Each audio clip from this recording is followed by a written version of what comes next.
მანქანები, რომლებსაც მოაქვთ მოსახლეობისთვის ჰუმანიტარული დახმარება და სავარაუდოდ რამდენიმე წუთში ისინი უკვე მოვლენ აქ და ის შევლენ საბადოებს.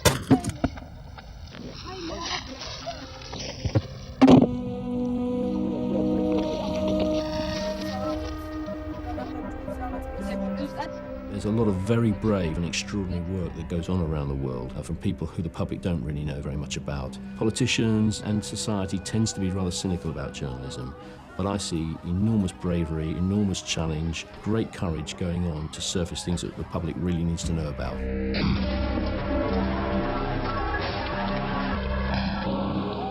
Journalists go towards danger when others move away. Journalists have to get involved with all sides of the conflict in order to get the story.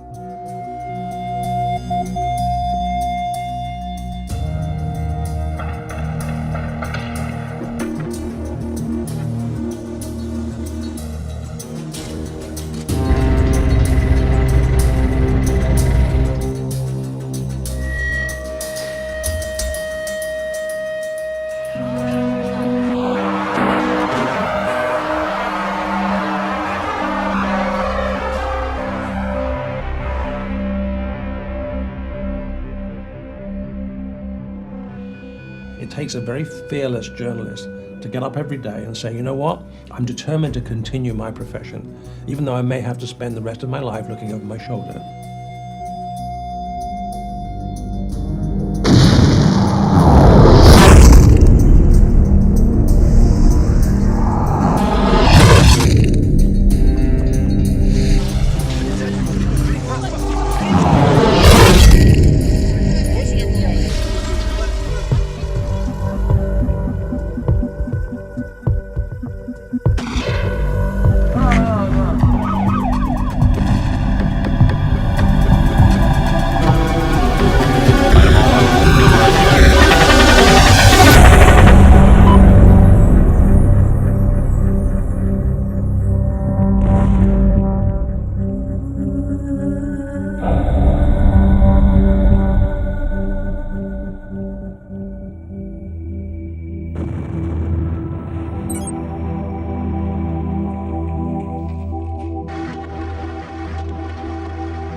I came here in 2003. I came to cover the US-led invasion. I got here about 3 weeks before the bombing campaign started, and I stayed for the next couple of years working on and off. I came because I thought the war was going to be covered pretty heavily in the Western media from the position of embedded journalists.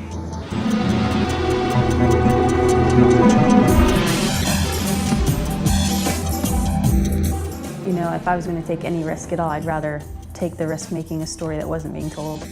And I was concerned that the Iraqi perspective would be neglected.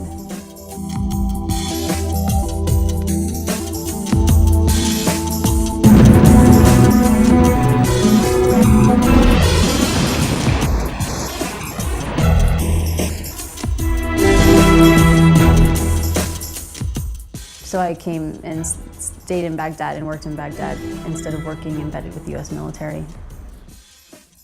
It used to be that you could do a mix of both. I tried to keep it 50-50 so that I saw the war from the soldiers' point of view and I saw the war from the local Iraqis' point of view. Journalists play this vital role as sort of an outside presence, an independent person to sort of see how this war is being conducted.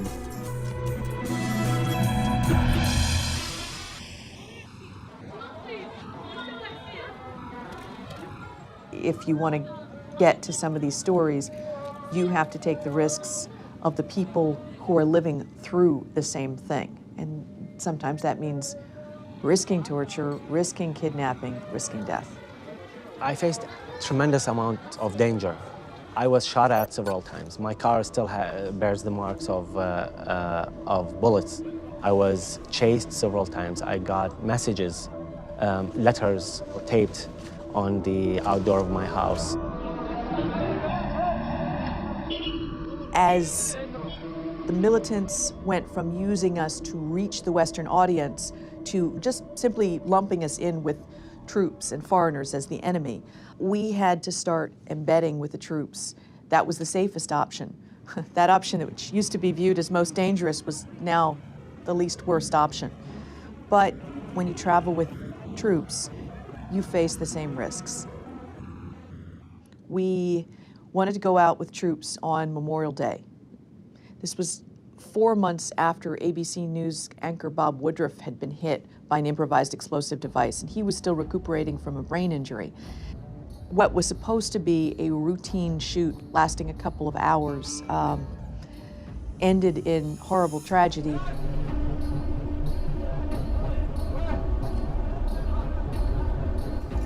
We ended up parked on a residential side street, dusty, quiet, just about deserted.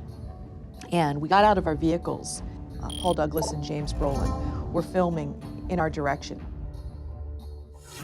Turns out the insurgents were watching. They command detonated an approximately 500-pound car bomb through all of us. It killed James, our sound man, instantly, left Paul fighting for his life. He did not make it. He died at the scene, killed the captain and his translator instantly, left me fighting for my life, along with 4 other soldiers. I technically died 5 times on the operating table. I had both femurs shattered, shrapnel to the brain, both eardrums blown out. I was burned from my hips to my ankles, but worst of all, my femoral artery was cut. So I bled out more than half my blood, they estimate. The other folks with me were equally horribly injured. So it was a handful for the surgeons to try to salvage. So.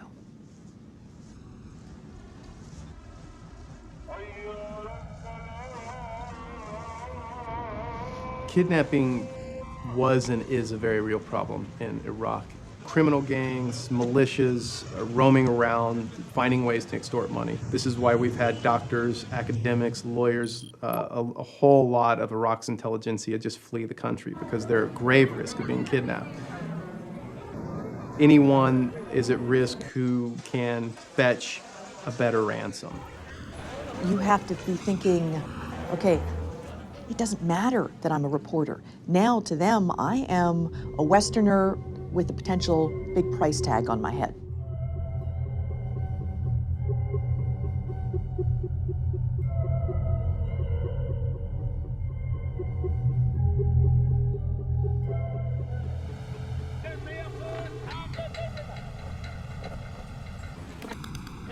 Et on est allé faire un reportage avec Hussein, donc c'est le chauffeur, à l'université de Bagdad, où s'étaient réfugiés les habitants d'une ville bombardée par les États-Unis, la ville de Fallujah. Donc on fait notre interview, on est monté dans la voiture, on est sorti de l'université, quand une autre voiture nous a arrêtés, et des types avec des kalachnikovs nous ont fait sortir de la voiture. Et c'est vrai que vous avez vraiment l'impression d'être passé de l'autre côté du miroir. Je me souviens, j'étais dans cette voiture qui nous amenait, donc on était enlevés. Et je voyais à travers la vitre la vie qui continuait pour les gens, c'est-à-dire les gens dans les voitures à côté, avec un type qui fume, sa femme, des gens qui mettent la radio, il y a beaucoup d'embouteillages à Bagdad, donc on voyait bien. Et je savais que j'étais déjà dans cette voiture, dans un autre monde. C'était parti, quoi. Il n'y avait plus moyen d'arrêter. Et donc c'est d'autant plus étrange qu'il y a beaucoup de checkpoints, etc. Et on passait un checkpoint, je me disais, je me disais, hey, toi, baisse-toi pour pas qu'on nous voit. Et voilà, on a traversé le miroir. You lose control, you become completely powerless just in a matter of seconds. They think they have this enormously valuable prisoner, they think they're going to get enormous ransoms. My name is Florence Aubenas.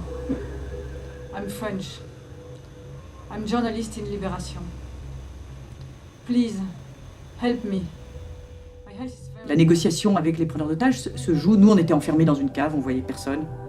On était dans le noir, on avait très peu à manger, on se lavait pas. Donc on avait une vie d'animaux. Donc on était enchaînés par terre, donc c'était vraiment cette vie-là. I ask especially Mr. Didier Julia, the French deputy. Please, Mr. Julia, help me, it's urgent. Quand moi j'ai été otage, dans l'endroit où nous étions détenus, il y avait 13 autres personnes qui n'étaient pas journalistes. Il y avait un journaliste pour 13 citoyens. Nous, on n'est jamais que la face apparente, j'allais dire, d'une répression qui touche en général tout le monde quand elle arrive sur nous.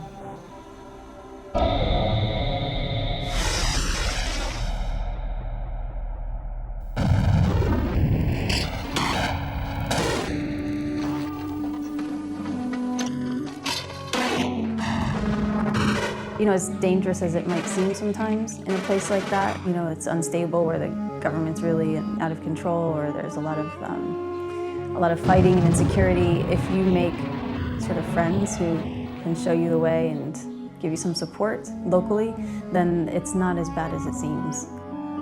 In fact, I often felt like I was sort of protected by the people around me as best as anyone could be.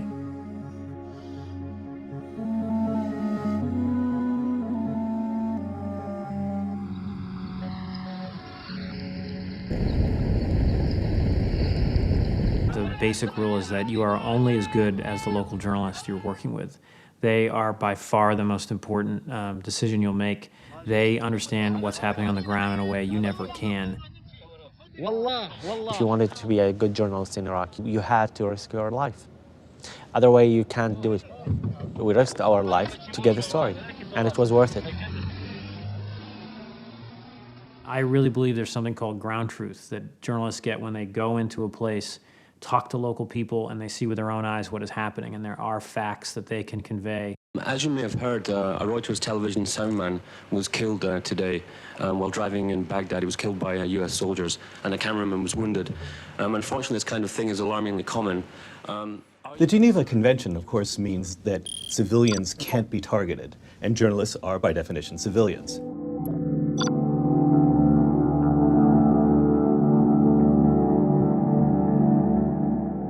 We have had people killed, it is really because the military says they cannot tell the difference of a journalist doing his work on the battlefield and someone who's on the battlefield for nefarious reasons.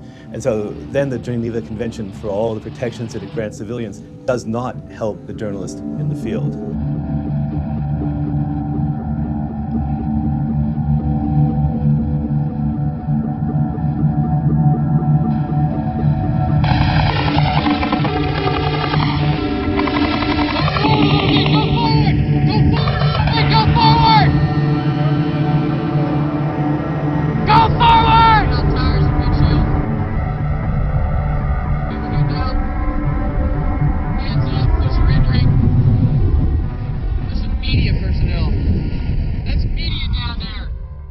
I do not believe that the military is anti-journalist. I do believe that the military is facing a very different kind of battlefield, where you don't know who's a friend and who's an enemy. It's a very frightening place for journalists and for soldiers. About 1/3 of the journalists who get killed, which is about 1,000 over the last 2 decades, 1/3 of them are killed in armed conflict. The actual problem in terms of numbers is really on the local level. That's where most of the journalists get killed, not foreign correspondents, local journalists.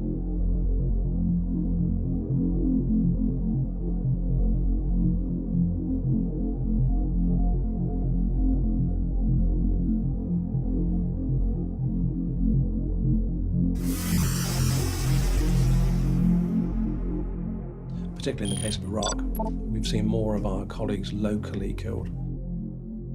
They live there. The front line, if you like, is outside their front door.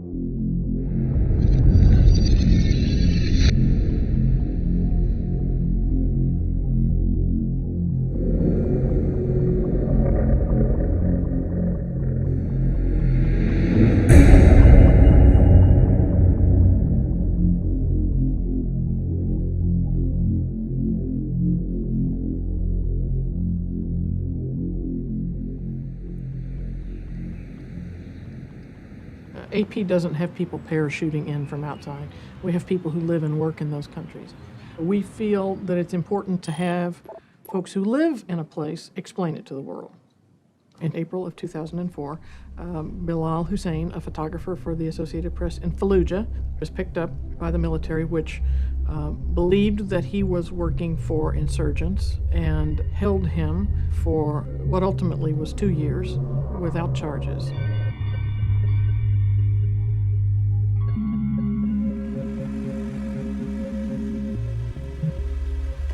During the U.S. Marines' siege of Fallujah, as they were trying to drive the insurgents out, Bilal stayed.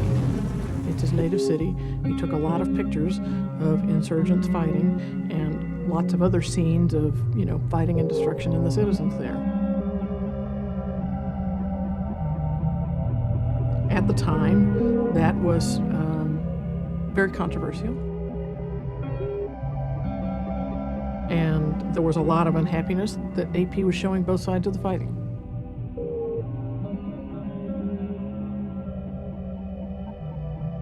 Different people in those situations, whether it's the U.S. military or the contracting companies or the locals or a resistance group or whatever, are going to all perceive us in their own ways, and usually that means with suspicion and basically seeing us as a problem.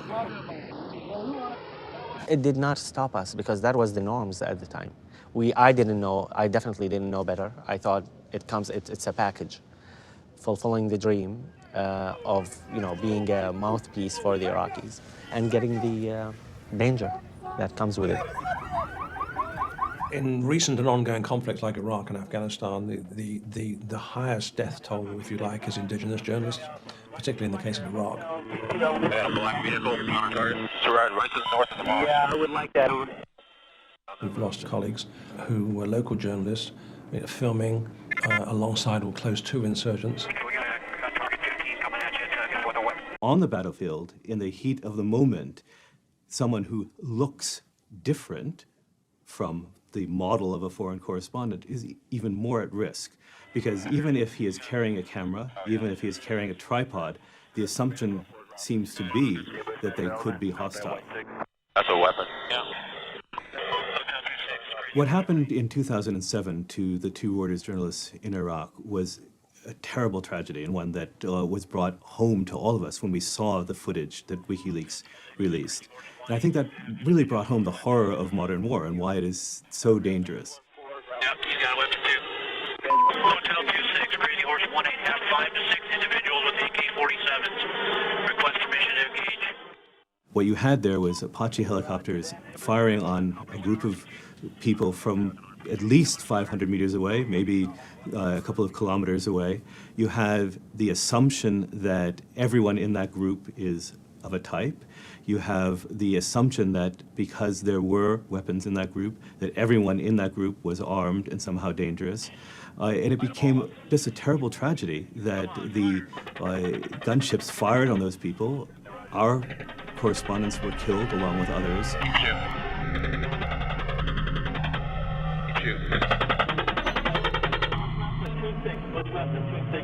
We need to move time now. All right, we just engaged all 8 individuals. We need answers to the questions about how these situations happen. We've engaged and will continue to engage very actively with the authorities because we don't take for granted that people just happen to be in the wrong place at the wrong time. They were walking with a group where there were arms. Now, in 2007, in Baghdad, that was extremely common. Everyone was walking around with arms. But it became clear in the course of investigating this that because they were walking with this group, they were assumed to be hostile. And so we changed our rules and said, don't go anywhere near anybody who is carrying a weapon. Now, that makes it more difficult to do your job as a journalist, especially in a place where everyone is armed, but we felt it was a necessary precaution to take. The cordon off the building that the helicopters killed the personnel on. Don't go anywhere else. Please cordon off that building so we can get on top of the roof and SSE the building. Over.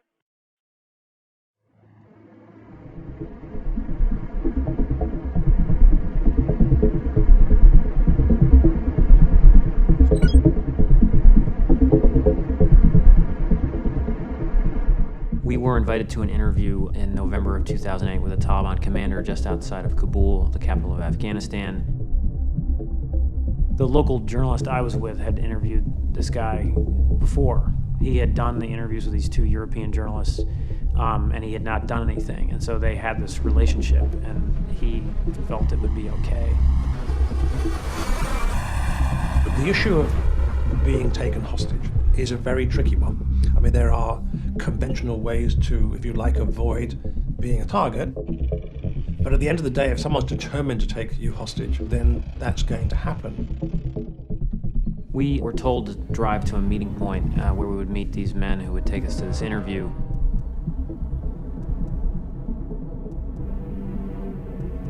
We rounded a corner and there was a car blocking the road, and these two Taliban gunmen rushed up to our vehicle.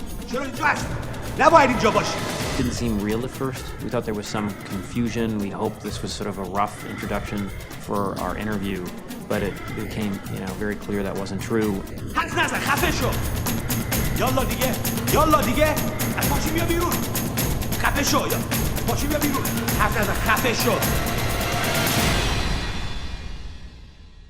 The key aspect of David's kidnapping was most of the drama was played out in Waziristan, which is, the absolute bastion of the armed militant groups of the jihad in Afghanistan. The initial demands in my case were for $25 million in cash and the release of 15 prisoners from Guantanamo Bay, Cuba. There's no kind of clear rules on what to do in a kidnapping. And, we survived, so I guess we did the right thing. But the idea that these militants are going to somehow have a sort of reasonable way of resolving the case doesn't apply. And we spent the next 7 months in captivity in North and South Waziristan, shuttled from house to house, and we were able to finally escape from captivity in June of 2009, and we made it to a Pakistani military base, and then we're allowed to go home.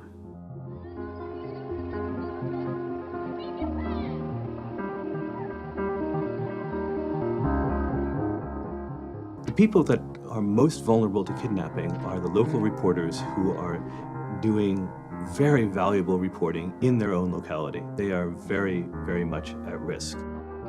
There are some differences between the threats to the national journalists and the international journalists. In terms of the perceived rewards, somebody who's conducting a kidnapping, they expect to get more out of it if they get hold of an international journalist. But of course, if they just want to be able to pick up a national journalist, then probably nobody will come after them, and they don't have to perceive any particular threat of law enforcement action.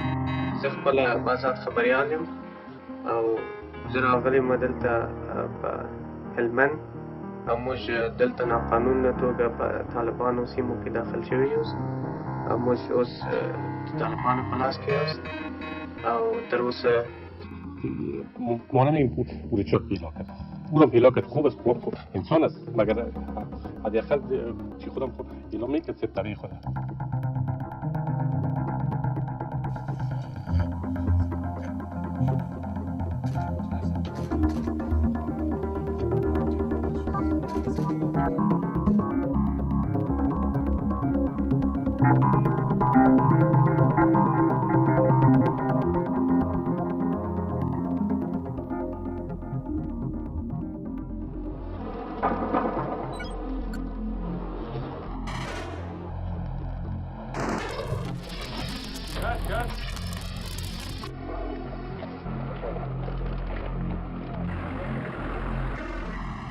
I've been detained twice, but I did feel that going into Bosnian Serb territory and being arrested there was worth it.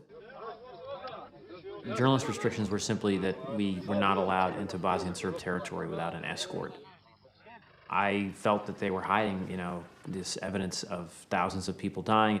I went to checkpoints and said I was simply driving through Bosnian Serb territory, when in truth I was trying to find these graves. Those stories helped prove that 8,000 men and boys were executed in Srebrenica. A Bosnian Serb watchman saw me and arrested me at the site, and I was held for 10 days. I was treated well, I was never beaten, but they were convinced I was a spy.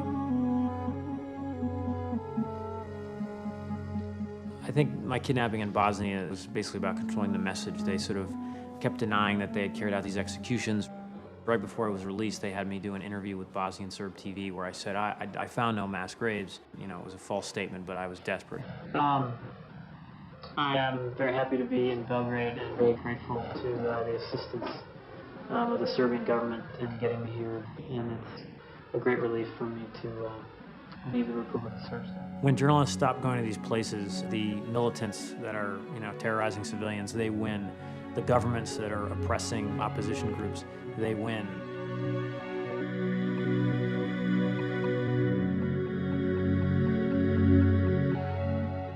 our job is to report the world and to tell the rest of the world what's happening and to shine light in the darkest corners of the world. But we have to go on working very hard to find the right way of doing that, the safe way of doing that, that doesn't put journalists and news teams' lives unnecessarily at risk.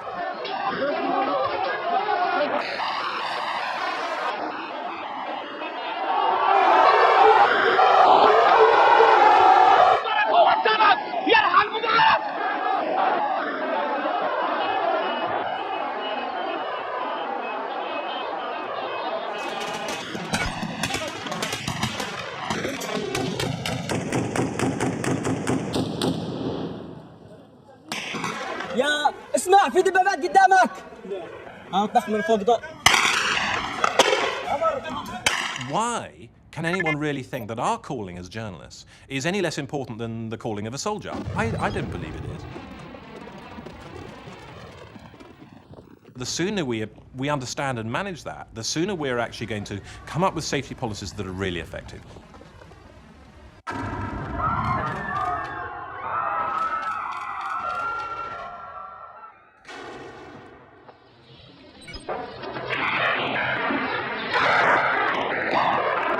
A journalist has to be concerned about all the contingencies that could arise, from landmines to the possibility of crossfire to the possibility of incoming mortars to military forces simply changing sides. So a journalist needs a certain level of combat awareness training as well as emergency first aid. When the shelling started, I don't really remember much after that. There were a couple of close hits, and then we took a direct hit somewhere. I was injured in the leg. I think my colleague Marie Colvin is dead, and Remy also is dead, as far as I know. I don't know much at the moment. As long as people are fighting each other and killing each other, and doing so in the acquisition of power or territory or, a point of view, journalists have to be there. We have seen a rise in this culture of impunity in some of the world's most dangerous countries, not about talking about war zones now, but countries like Mexico, where to kill a journalist is easy censorship. So journalists who make themselves awkward, who do investigative work, who get on the wrong side of particular crime gangs or even particular political divisions make themselves vulnerable. And we've seen that rise inexorably again over the last decade.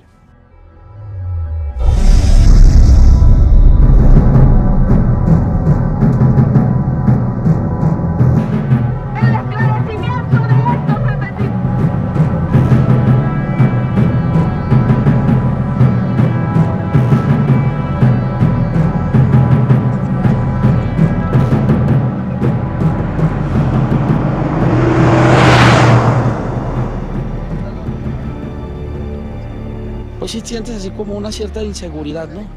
Porque es muy peligroso el trabajo de ser reportero aquí en México. Lo han dicho organismos internacionales de periodismo, que es más peligroso ser periodista en México que en el propio Irak. Continúa, lo que usted escucha son disparos de arma a fuego calibre de fusil, y también hay sonido más fuerte aún de lo que está ocurriendo en esta frontera de Reynosa. El enfrentamiento entre fuerzas federales y lo que viene siendo prácticamente alguna célula de delincuencia organizada. El armamento que usted escucha en este momento. Unfortunately, in many cases in these regions, authorities are co-opted by criminal organizations. The influence of the cartels in many of these areas is huge over law enforcement, politicians, and state prosecutors. And in most cases, these people are in charge of investigating these crimes. Los cárteles no pueden subsistir sin la ayuda del Estado. O sea, los policías son los que les abren paso, los que dejan de investigar, los que les proporcionan vehículos, los que les proporcionan logística, y eso es lo que afecta a los periodistas en este momento.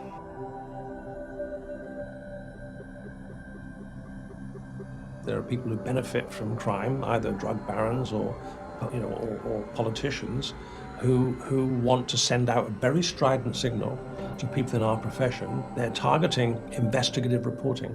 They're targeting journalists who get up every morning and want to spend time on investigating corruption. Fear is one of the overriding characteristics affecting journalism in Mexico. Drug cartels have been basically conducting war against journalists as well as others in the community.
In pursuing what was not merely my job but my passion, I exceeded sheer reason on many occasions.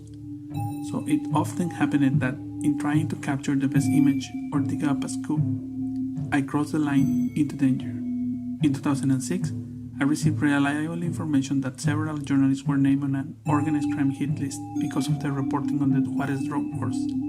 My source told me I was on that list. I was doing some investigation related with these abuses, human rights abuses for militaries, but in the same time, this incident happened, the massacre of the rehab center.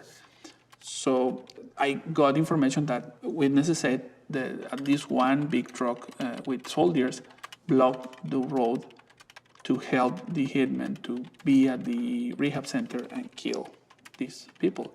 With these two investigations going side by side, I start to notice that I have been followed. One day, my wife, she go back home, and outside of his minivan, she noticed that another minivan who was following her parked just outside of the house. There's two men in the minivan. One of the men take out his arm and pointed like this. This moment is when you understand that your family, now they are in your danger. We have a phrase, it's quite common among the police officers in Mexico. They say that the heart and your stomach gives you good advices. So you have to learn to listen to them. So you feel that something is wrong. I can explain it, how do you feel or when do you feel, but something is strange there. So that's when I start to say, okay, I need to leave.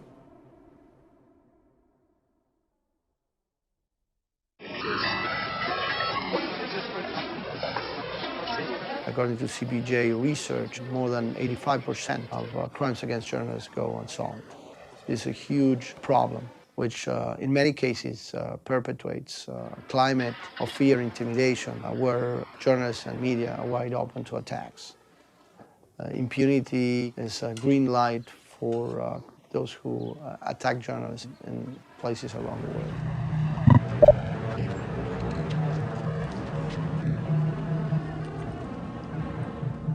Ya tengo más de 20 años haciendo este trabajo, es mi pasión y pues tengo que seguirlo, no puedo quedarme yo como persona callado a lo que está pasando.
Intimidation goes the whole scale, and I think you have to look on a case-by-case basis whether the journalist is simply afraid of losing his livelihood or whether that journalist is afraid of losing a limb or a family member or his life.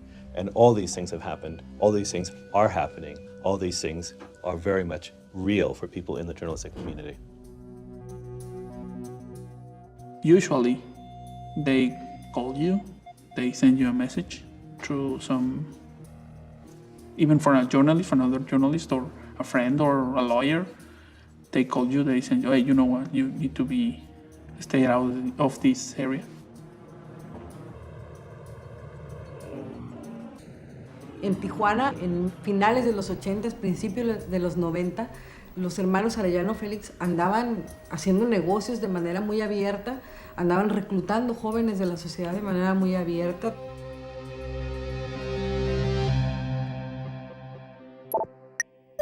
Don Jesús Blancornelas estaba haciendo investigación sobre el crimen organizado y cuando Blancornelas identifica a este grupo como los criminales o los narcotraficantes que se están adueñando de las calles de la ciudad, empieza a señalarlo y obliga a las autoridades también a investigar.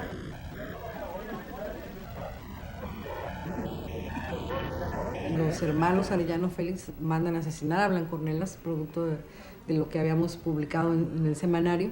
Ahí asesinan a Luis Valero, que era su asistente y chofer, y don Jesús, bueno, milagrosamente sobrevive. Tuvo más de 80 impactos de bala la camioneta de don Jesús. En el lugar de los hechos del atentado queda muerto uno de los sicarios. De hecho, el que iba encabezando el grupo de asesinos.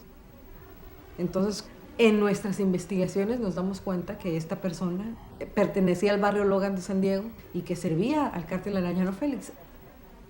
Entonces, era la principal liga para dar con los autores intelectuales del crimen.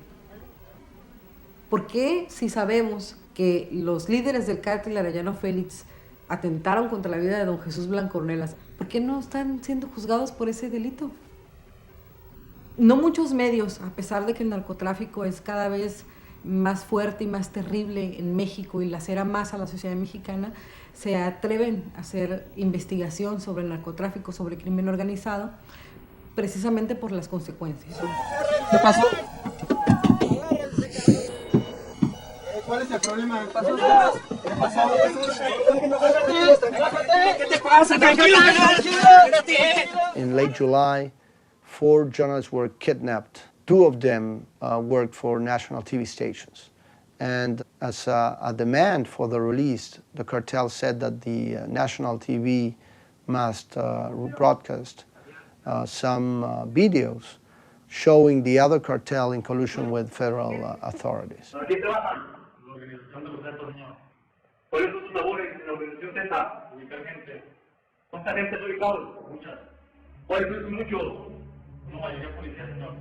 So the drug war in Mexico is not only fought in the streets, it's also a war for the control of information. And there are indications now that the cartels are trying to influence the information agenda more widespread. Cartels are telling publishers, editors, and reporters what they can publish or what they can't publish.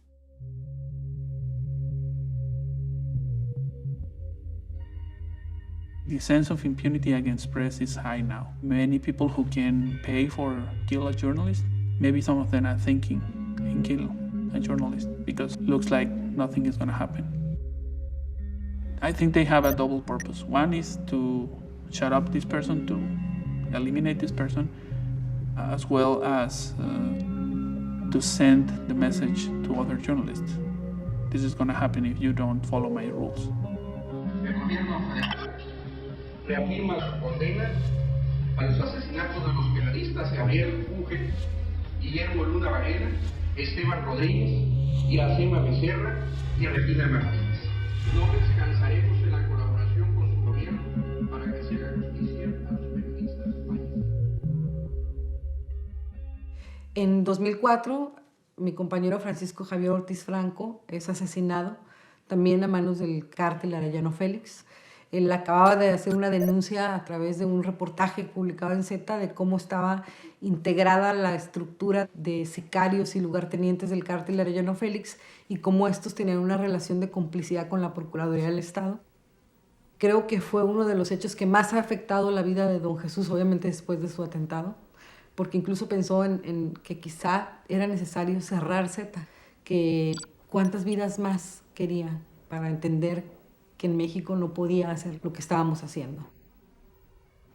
The journalists themselves have tried to get the government to pass laws saying, you know, a crime against a journalist is a federal crime.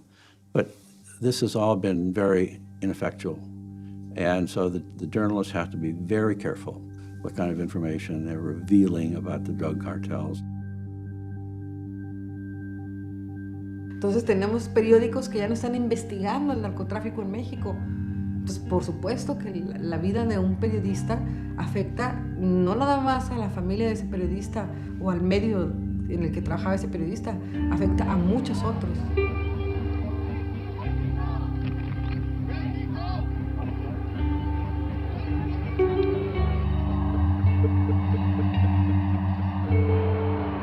Censorship in Mexico is basically a result of the threat of violence imposed by the drug cartels and the failure of the government to provide minimal safety guarantees for reporters and the media to do their work without fear of reprisal.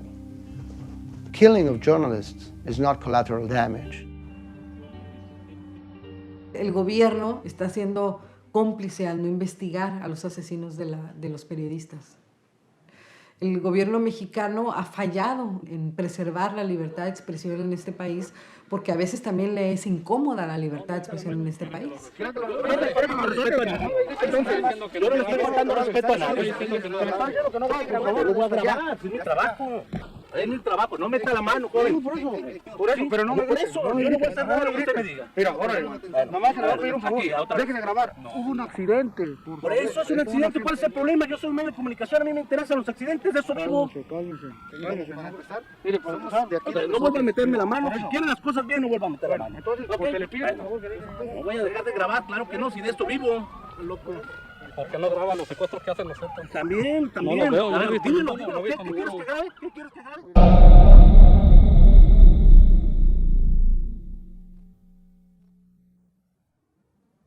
En Z nosotros tenemos muy claro que nuestro compromiso es con los lectores nada más.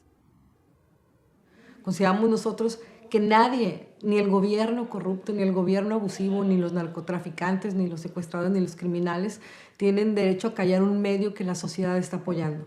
La libertad y la solidaridad y el apoyo que hemos encontrado en la sociedad donde estamos inmersos es lo que nos hace salir adelante.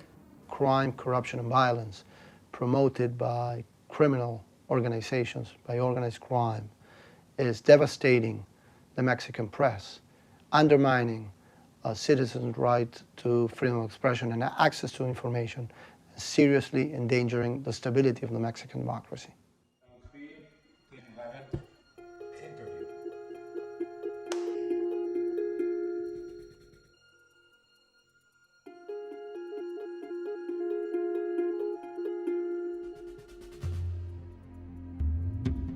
Having seen the pervasive climate of violent crime and impunity, I could not simply let myself be killed under some lonely street light. In September 2008, I left Mexico with my family. I went to Vancouver, Canada. I'm still alive, and I'm fortunate for that. But I feel the pain of having fled my country and my profession.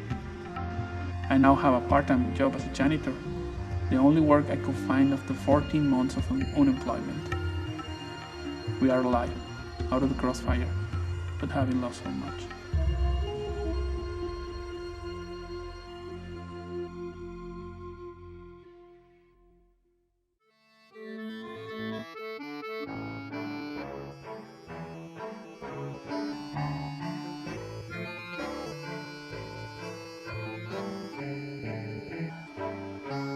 There have been 20 journalists murdered in Russia since 2000 when President Putin came first to office. And in none of those cases have those who commissioned the crimes been punished. Journalists are targeted for their work when, in the process of reporting, they come to cross powerful interests. Каким будет Путин в этом сроке? Он будет закручивать гайки. Каким он будет? А вы, кстати, о гайках. Не расслабляйте. Вы накануне...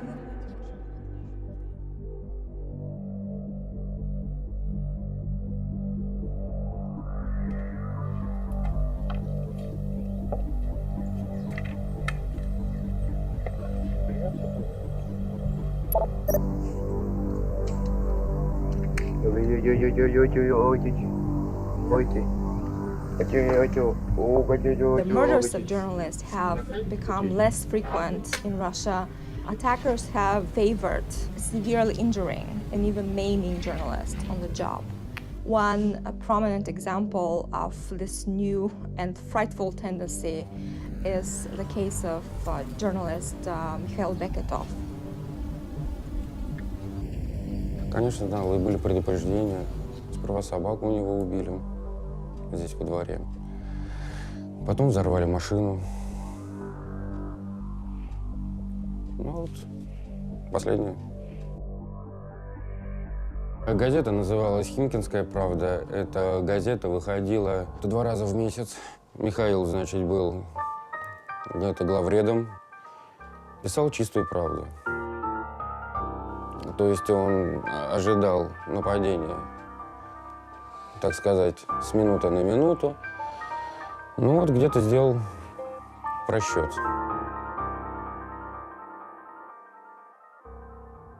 К Мише прислали 2 киллеров. Они его обработали прямо на территории его дома, обработали битами, переломали ноги, руки, голову пробили. В общем, чудо, что он остался живой. Пролежал он там сутки на морозе. И только то, что он военный, он десантник, он командос. И только из-за того, что вот его такое могучее абсолютно здоровье привело к тому, что Бекетов остался жив. He was a towering figure before the attack, and he had been long at odds with the local administration. He would not relent, and he paid the most severe price. Even though he's alive now, he cannot do his job anymore.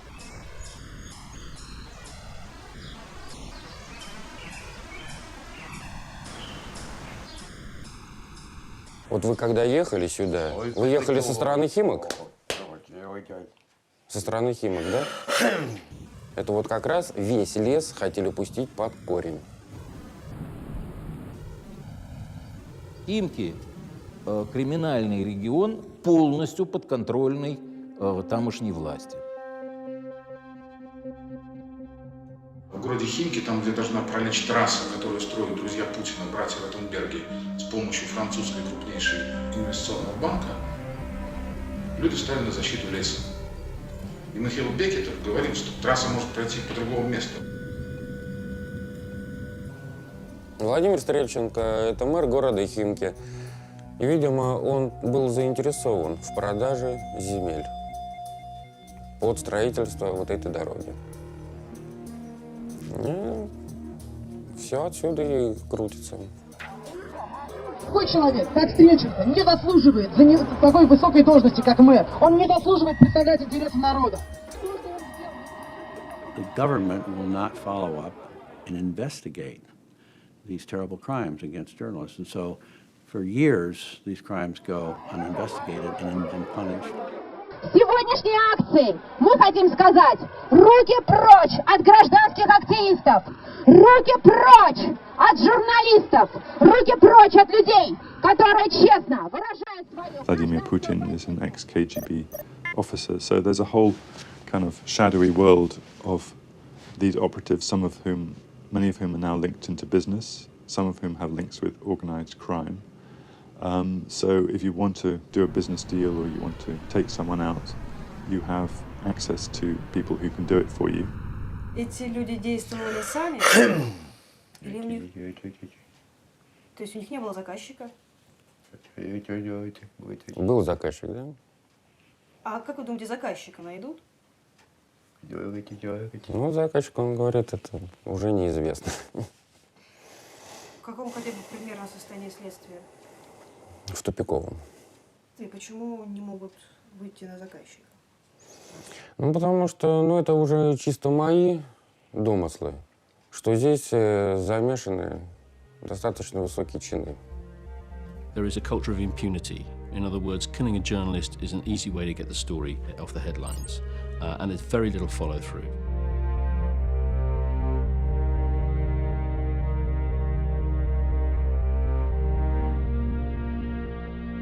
Anna Politkovskaya was, without a doubt, Russia's bravest investigative journalist, but she was most famous for her reporting on Chechnya.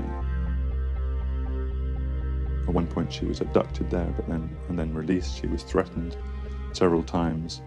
You have to be on the run all the time, change clothes, stay alert, simply to do your job as a journalist, to collect information from both sides.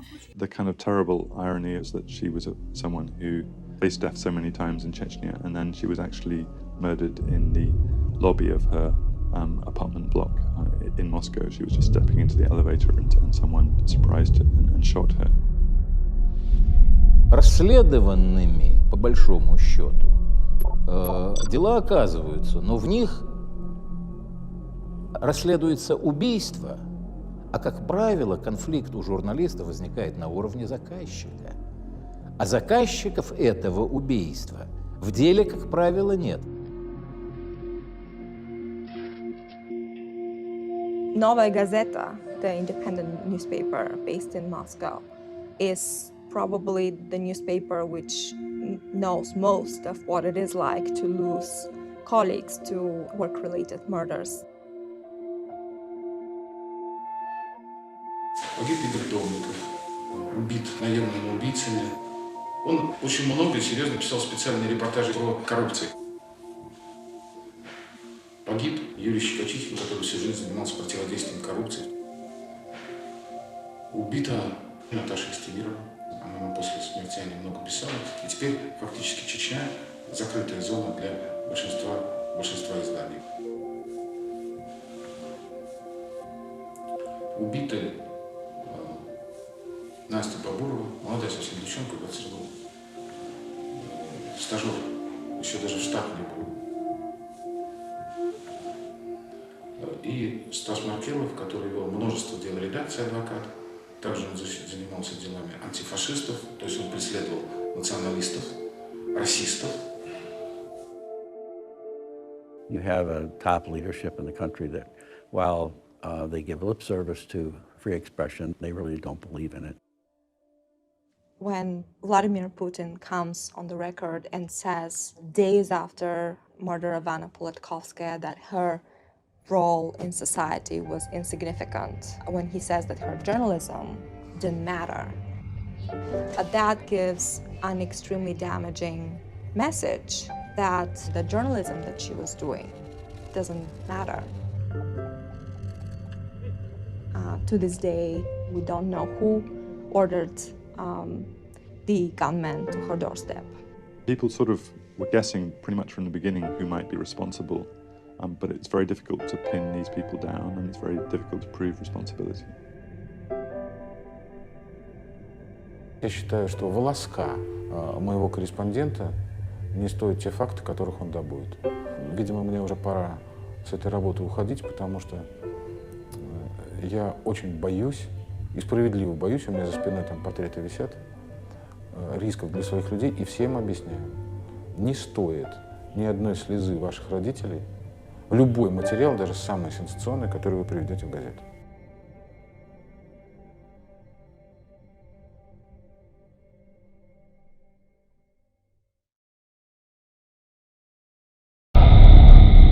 Moscow police are investigating a brutal attack on a correspondent with Russia's Kommersant newspaper.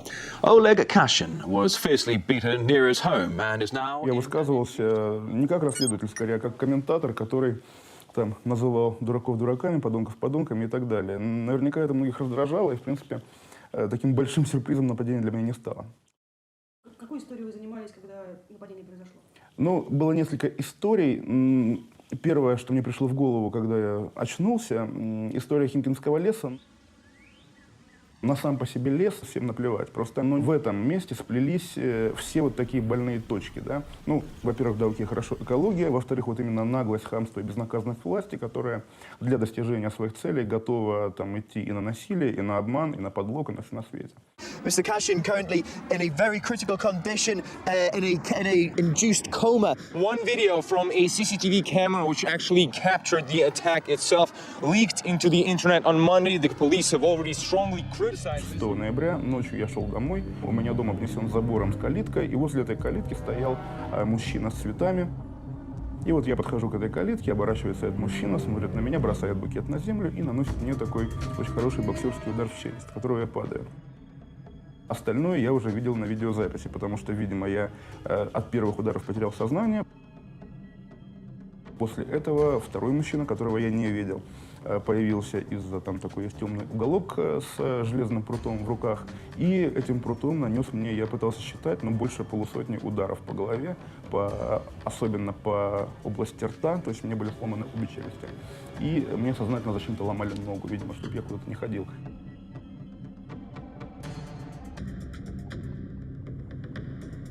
Еще, собственно, когда я очнулся, мне врачи сказали, что у меня рука была забинтована, что у меня ампутирован один палец и сломан еще один. Естественно, у меня возникла тут же романтическая версия, что мне сломали палец, чтобы я не писал.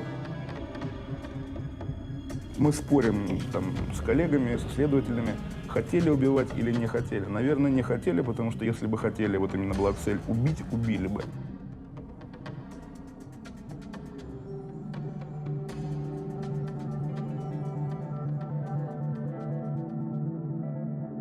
То, что моя история вызвала взрыв негодования среди моих коллег, именно такое единение, меня это безумно удивило, когда я пришел в себя, потому что я не представлял, что вот в такой мере есть, по крайней мере, какая-то солидарность журналистов. Раздражение копилось, там раздражение, негодование со всеми убийствами.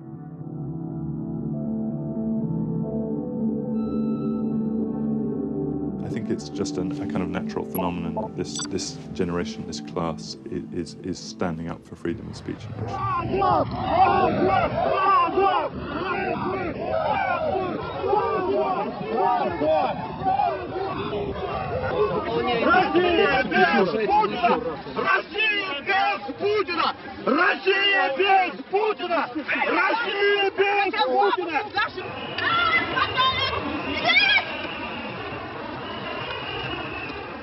К сожалению, проблема нашей власти не связана с выживанием нашей журналистики. Им журналистика, для того знания, которым они руководствуются, для руководства страной, им совершенно не нужны журналисты. Покажи документ, покажи. Вот я показываю документ пресса, эхо Москвы, фотокорреспондент.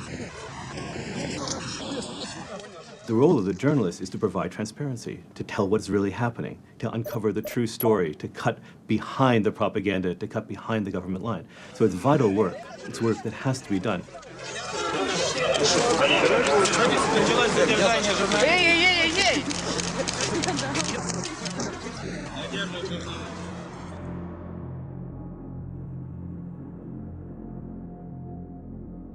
Газета называлась «Согласие правды», я являлся главным редактором этой газеты. Это подмосковная газета, которая издавала одноименное движение «Согласие правды».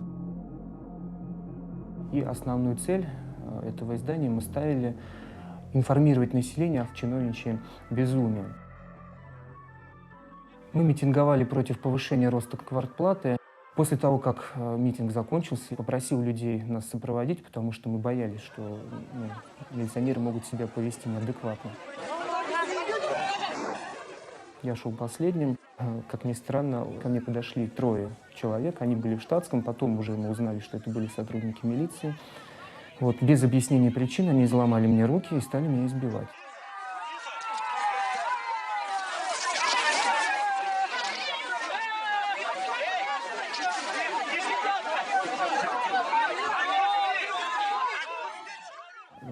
На счастье, просто 3000 человек свидетелей, которые не остались равнодушными. Они просто отцепили в кольцо и начали милиционеров оттеснять, бабушки с палочками, там их отпихивали, кто как мог. Я несколько раз терял сознание, потому что били, естественно, по голове, когда они поняли, что они меня увезти не могут, но самое больное место – это голова.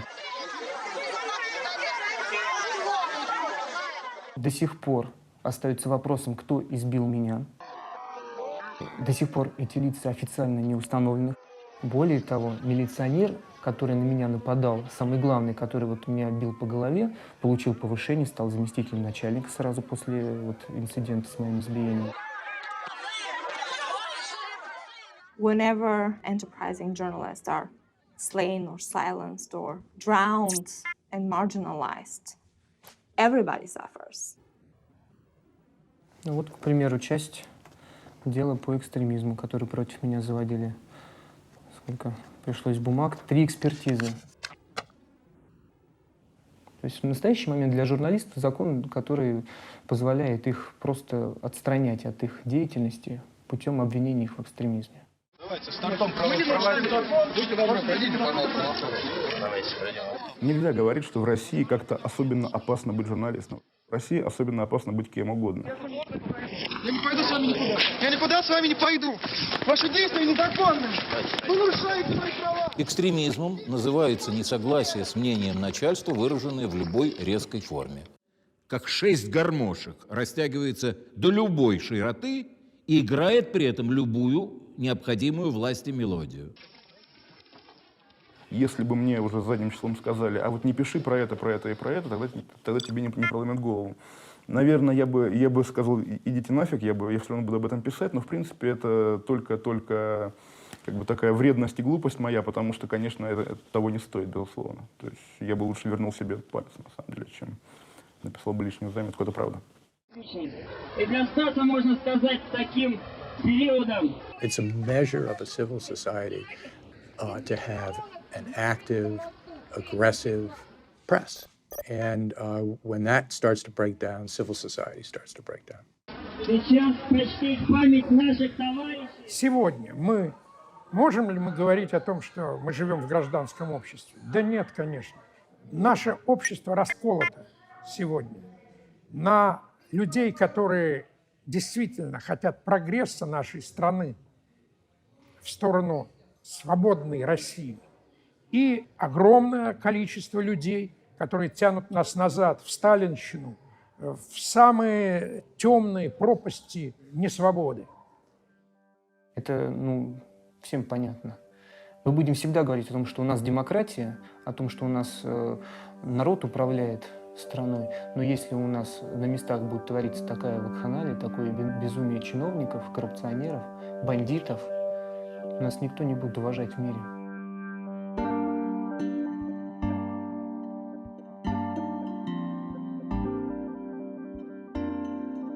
We can't say that the investigative journalism is extinct, not yet.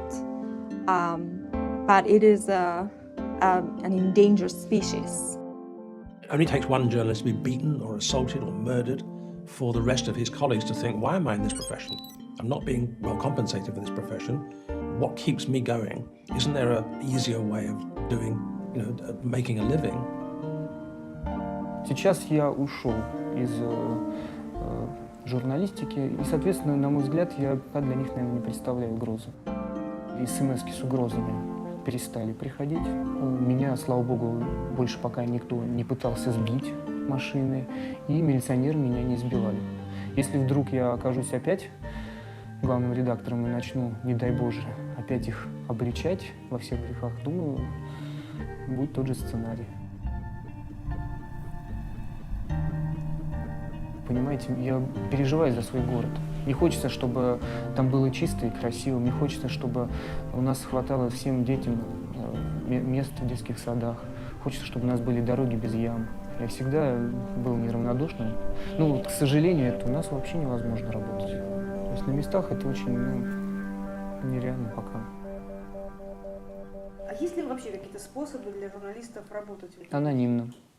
Как? Анонимно.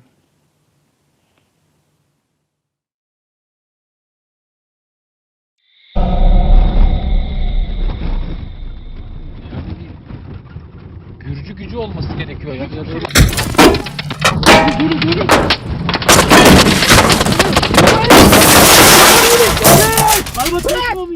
I think the issue of journalist safety is something which should concern everybody and not just journalists. It should concern everybody who cares about the freedom of speech. If you could surface some of the bravery and some of the courage that goes on in order to tell the world what's happening, then I think that society would respond better to the business of journalism and what we're trying to do. Certainly politicians think the media is incredibly powerful. Why don't we use some of that power to support those people who need it, to support the safety of those people who are taking all these risks, by ensuring that there is a penalty more often than not for killing a journalist. So have managed to persuade the United Nations Security Council to sign up to Article 1738, which sends out a very strong signal that you can't murder journalists and hope to get away with it. The Daniel Pearl Act was passed, which said that the US government really called on nations to protect journalists and not to allow something like that to happen. However, much like the UN resolution, it's a statement of intent. It has no real force.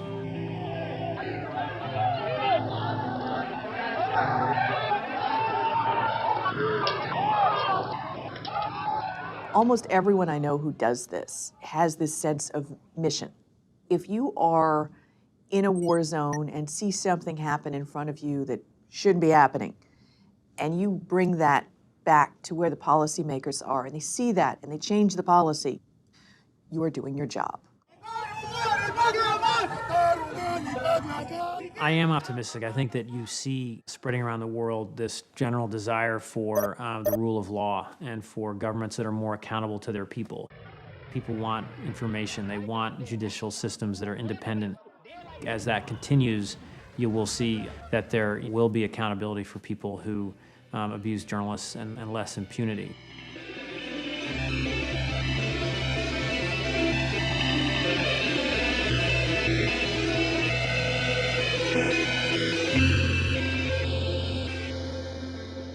It's really common, I think, for people to be looking for new sources of information. And I think that that really underscores and puts more importance on journalism and how great the need is. It's like we need fresh air to breathe. You know, we need it, we know it when it's not there, we suffer from its lack, and we're going to look for it. Moi, j'ai une vision toujours un peu romantique de métier de journaliste. J'adore mon métier, c'est ma passion, c'est ma vie. Et je crois que notre métier est dans la prise de risque aussi.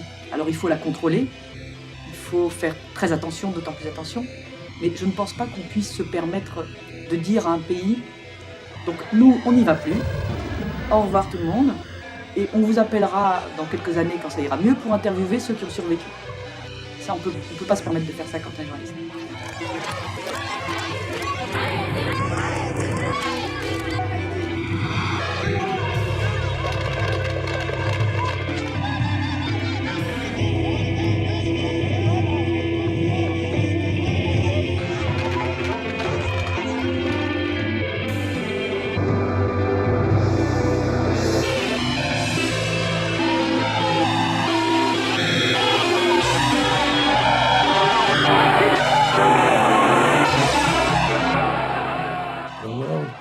Is part of a conversation that's now leaning forward. Not only does it want to know about what's going on, it wants to influence the outcome. So the most humble of person anywhere in the world with a handheld telephone can play a part in that conversation and can influence the outcome. Anywhere that there are journalists working, I think, is actually good for democracy, good for society, good for the population at large. People need to know. People need to be able to make up their own minds. Ce qui nous intéresse quand on dit ça, c'est de dire la presse, c'est nous parce qu'on écrit, mais c'est vous parce que vous la lisez. Et défendre la liberté de la presse, c'est vous défendre, c'est pas nous défendre.